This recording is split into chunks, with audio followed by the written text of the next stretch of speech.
It was technically legal. The FIA's own regulations allowed it. Mercedes and Red Bull found it, used it, and gained from it, in Australia and then in Japan. And Ferrari, watching from the outside, knew it was happening and chose to ask the FIA a question rather than copy it. That decision tells you something important about how Ferrari read this situation, because the trick that Mercedes and Red Bull had been running at the end of qualifying laps, a software mode that bypassed the mandated power reduction ramp down and allowed maximum MGU-K deployment for an extra few seconds, has now been banned. Not because it was illegal, because the FIA decided that using an emergency shutdown function for competitive gain was not what that function was designed for.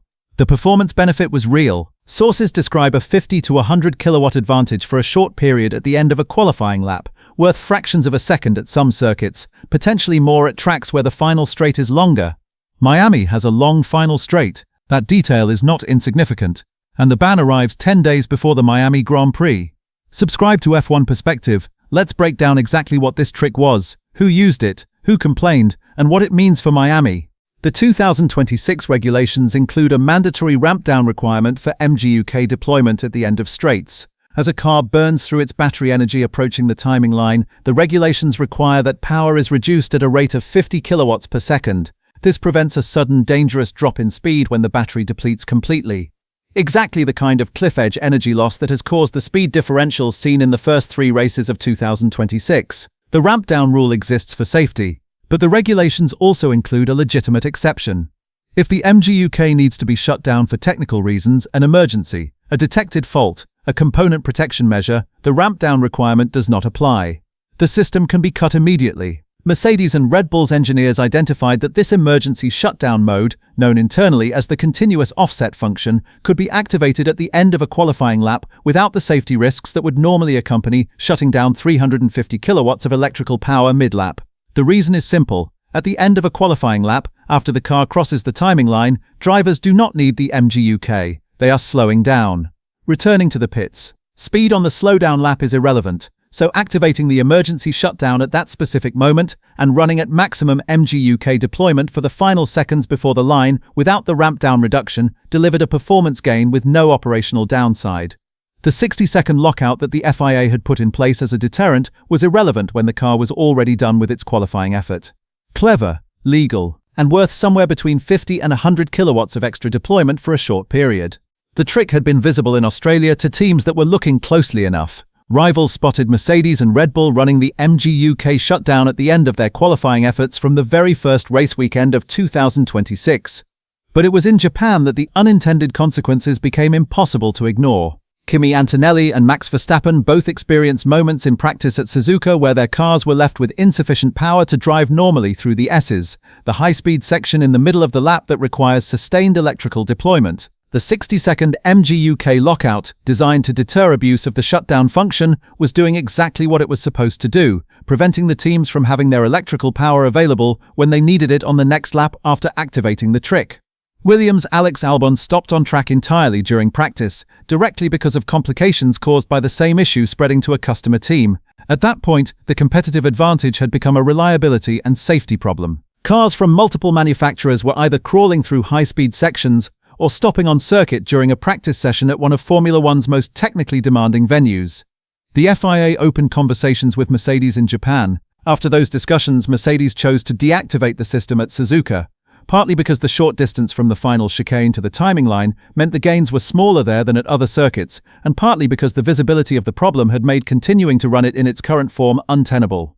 But the conversations between Ferrari and the FIA had already begun. And the outcome of those conversations is the ban that was published this week.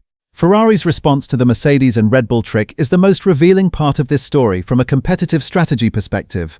When rivals spotted the MGUK shutdown being used in Australia, the standard Formula One response would be to replicate it as quickly as possible. If it is legal, use it. That is how the sport has always worked. Ferrari did not do that. Instead, Ferrari opened a dialogue with the FIA to seek clarification, not about whether the trick was legal, which they accepted it was, but about whether the safety implications of using it were acceptable given what they had observed. That decision reflects a specific calculation. Ferrari was not in a position where copying the trick would have delivered equivalent benefits. The performance gain from the MGUK shutdown depends on the length of the run from the final corner to the timing line. At circuits where that distance is short, Shanghai in China, the final chicane at Suzuka, the gain is minimal. At circuits where that distance is long, Baku, Monza, Miami, the gain is more significant. Ferrari's assessment was that the safety risks outweighed the competitive benefit at the circuits where the gain was small, and that at the circuits where the gain was large, the trick was likely to attract regulatory scrutiny before those events arrived. That assessment was correct.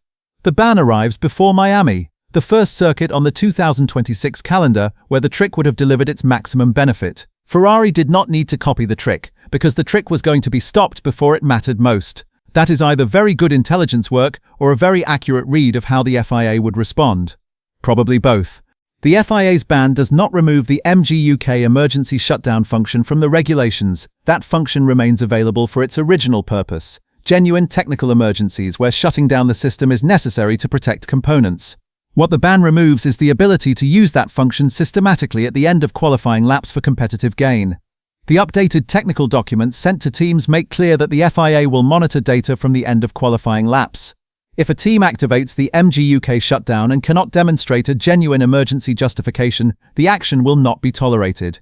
In practice, this means the ramp-down requirement applies universally again from Miami onwards. Every team's MGUK deployment will reduce at the mandated 50 kilowatt per second rate as cars approach the timing line. The playing field is level again, at least in this specific area. The competitive consequence is asymmetric. Mercedes and Red Bull lose something they had. Ferrari, McLaren and the other manufacturers gain nothing new, but they lose nothing either because they were not using the trick. The net effect at Miami is a small reduction in the qualifying advantage that Mercedes customer teams had over Ferrari and McLaren customer teams. How small is genuinely uncertain. The trick was worth fractions of a second at most circuits. At Miami, with its longer final straight, the benefit would have been at the larger end of that range. Whether the removal of that benefit is detectable in the lap time gap between Mercedes and Ferrari at Miami is something the qualifying sessions on May 2nd will answer. Step back from the specific trick and look at the pattern that is emerging around Mercedes' 2026 advantage. The compression ratio loophole, the manufacturing exploit that gave Mercedes a structural power output advantage, is being closed. The FIA's fix is effective from Monaco in June. The MGUK shutdown trick, the qualifying gain that delivered fractions of a second at the end of laps, has now been banned before Miami. The superclipping harvesting parameter changes being discussed in the FIA meetings this week could further reduce the performance reward for the sophisticated energy management software that Mercedes has spent years developing through their Formula E program. Each individual change is relatively small. No single rule adjustment closes the gap between Mercedes and Ferrari overnight.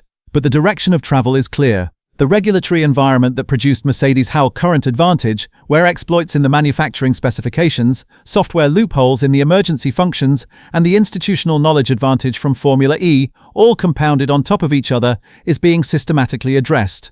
None of this guarantees Ferrari wins at Miami. Mercedes is still 45 points ahead in the Constructors' Championship.